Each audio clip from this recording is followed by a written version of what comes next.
Andy, thank you for joining us. It's a pleasure. So you've just joined GE Vernova as country director. What is GE Vernova? GE Vernova is a new company that was formed in April this year. It's born out of GE, the US conglomerate. In April, the company was basically divided into three. So we now have GE Aerospace, GE Healthcare, and we have GE Vernova. GE Vernova is the power generation business with a mission statement of electrifying and decarbonising the world. So obviously we're at the World Nuclear Symposium. Why are you here and what are you talking about? To support and deliver a nuclear technology into the UK that we believe is part of the solution for global warming and energy security going forwards. So the technology that I'm particularly responsible for leading is the BWRX-300. That's a boiling water reactor of the 10th generation, providing 300 megawatt unit capacity. We believe this is ideally placed for the UK market, as it needs to at least double its electricity capacity and decarbonise its emissions going forwards. With that energy, presumably that's a small modular reactor size. It's not a gigawatt scale.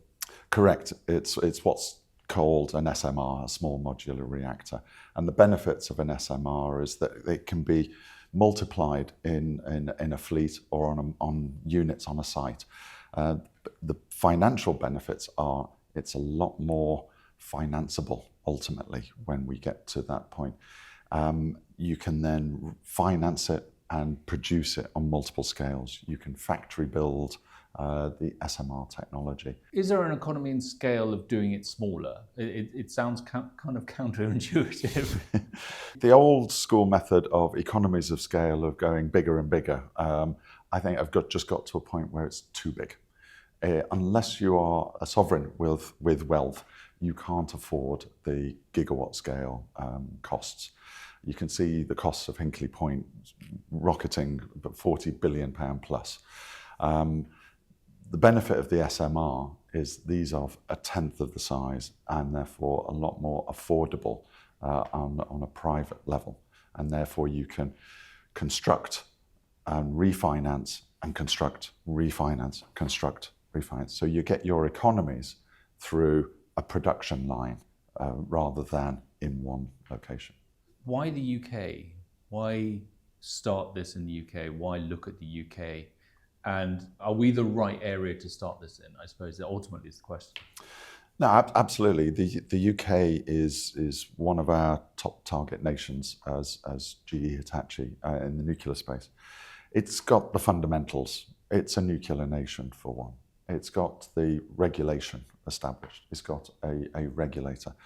And it's got a government policy framework that allows new nuclear to come forward. And it's really great to see the continued support of Lord Hunt and the Labour government as we go forwards now. So I think the establishment of GBN, the establishment of the regulated asset-based financing model, creates an environment for risk sharing that allows new technology to come forward into the market. So I think that's why we hold the UK up there as a key target market for us. Obviously, because this is a new technology, what from a regulatory and a policy framework do you need from the government to give you the confidence to move forward? It's a good point. As I say, we've got some of the foundations, as I said, GBN, regulated asset-based financing going forward, but we need to see that continue. We need that long-term government commitment. We need to see more sites come forward so we've got the confidence to invest to support a fleet of activity, to build factories, to build assembly plants. We need to see that pipeline come forward. We also need to see international regulatory alignment from, I know the CNSC in Canada, the ONR in the UK, and the American regulator are all beginning to work together. We need to see that accelerate so we can truly get a reference design that can be copied and pasted and we can move at pace. And talking about pace, we need to see the planning process sped up. The development consent order process, the DCO process, is taking far too long at the moment. And again, we know that is a key target for the Labour government, and we'd like to see further progress on accelerating that. And how do you think this will compare to other places in the world? Obviously, Canada is stealing a march with development in Ontario. India is reducing the safety zone to use small modular reactors for heavy industry. Where do you think we'll sit in that, and do you think we'll be competitive as a country in small modular reactor technologies? It's important to keep that pace going, as I say, to keep that first mover advantage. Absolutely, Canada is leading the way.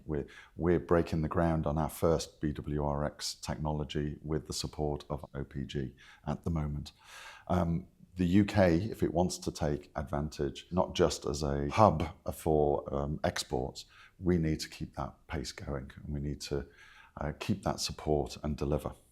What would you say needs to happen next in order to keep this momentum, keep this speed, and also, I suppose, win public will, which will then influence public policy? Yeah. Well, at the moment, we're bidding to Great British Nuclear as part of a competitive process.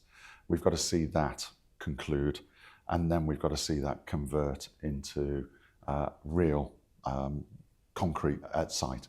As I say, we need to accelerate the DCO process, accelerate the generic design approval process through regulatory alignment, and we need to see the funding come forward. So we're waiting with bated breath to see what GBE, GBN looks like and how we can work and collaborate with the UK government. We're ready and primed to deliver this, both in an engineering sense, but also in a financial sense. We have the support of GE Financial Services that is willing to invest and go into partnership with the UK government to help accelerate this programme. Exciting times. Very. Well, we'll watch with great interest, and thank you for your insight. Pleasure. Thank you very much.